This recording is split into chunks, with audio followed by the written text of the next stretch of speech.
السلام علیکم ورحمۃ اللہ وبرکاتہ۔ دوستو، آج کی ویڈیو میں آپ کو ایک درویش کی کہانی سنانا چاہتا ہوں، اور وہ درویش جو بہت غریب فقیر، لیکن وہ صرف اللہ کی ذات پر بھروسہ کرنے والا تھا اور باقی دنیا کے امیروں سے بھی وہ کوئی تعلق نہیں رکھتا تھا۔ ایک بادشاہ شکار کے لیے نکلا ہوا تھا۔ وہ جنگل سے گزر رہا تھا کہ اس کی نظر ایک درویش پر پڑی جو اپنے حال میں مست بیٹھا تھا۔ بادشاہ اس درویش کے قریب سے گزرا، لیکن اس نے آنکھ اٹھا کر بھی اس کی طرف نہ دیکھا، اور یہ بات بادشاہ کو بہت ناگوار گزری۔ اس نے اپنے وزیر سے اپنے من کا غصے کی بھڑاس نکالنے کے لیے کہا کہ یہ بھک منگے بھی بالکل جانوروں کی طرح ہوتے ہیں کہ انہیں معمولی ادب آداب کا بھی خیال نہیں ہوتا۔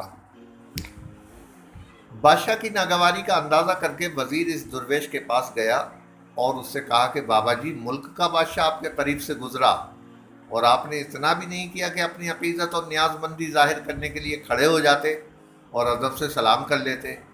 درویش نے بے پرواہی سے جواب دیا، بابا، اپنے بادشاہ سے کہو کہ ادب آداب کا خیال رکھنے کی امید ان لوگوں سے کرے جنہیں اس سے انعام حاصل کرنے کا لالچ ہو۔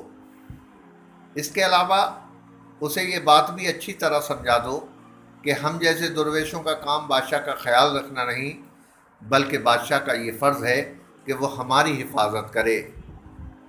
تو نے سنا نہیں، بھیڑیں جو ہیں وہ چرواہے کی حفاظت نہیں کرتی، بلکہ چرواہا بھیڑوں کی حفاظت کرتا ہے۔ یاد رکھیے، بادشاہی بھی ہمیشہ رہنے والی چیز نہیں۔ موت کے بعد بادشاہ اور فقیر برابر ہو جاتے ہیں۔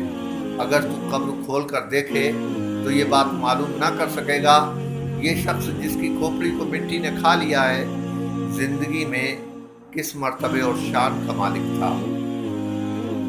وزیر نے درویش کی یہ بات بادشاہ کو سنائی تو اس نے ان سے نصیحت حاصل کی اور فقیر پر مہربان ہو کر اس سے کہا کہ اگر کسی چیز کی ضرورت ہو تو بیان کرو، تمہاری ہر حاجت، ہر ضرورت پوری کی جائے گی۔ فقیر نے لاپرواہی سے کہا، بس ایک خواہش ہے، اور وہ یہ ہے کہ میرے پاس آپ دوبارہ کبھی نہ آنا۔ بادشاہ نے کہا، اچھا، مجھے کوئی نصیحت کیجیے۔ درویش بولا، میری نصیحت یہ ہے کہ اس زمانے میں جب تو تاج اور تخت کا مالک ہے، زیادہ سے زیادہ نیکیاں کر کہ آخر میں تیرے کام یہ نیکیاں ہی آئیں گی۔ یہ تاج اور تخت ہمیشہ تیرے پاس نہ رہے گا۔ جس طرح تجھ سے پہلے بادشاہ کے بعد تجھے ملا، یعنی تیرے پہلے جو بادشاہ تھے ان کے مرنے کے بعد یہ تخت تجھے ملا، اسی طرح تیرے بعد کسی اور کو مل جائے گا۔ نیکیاں کر لے۔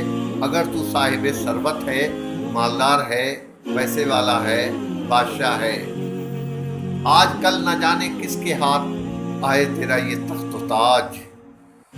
حضرت شیخ سعدی رحمۃ اللہ علیہ کی اس حکایت میں یہ بات بتائی ہے کہ اپنے دل کو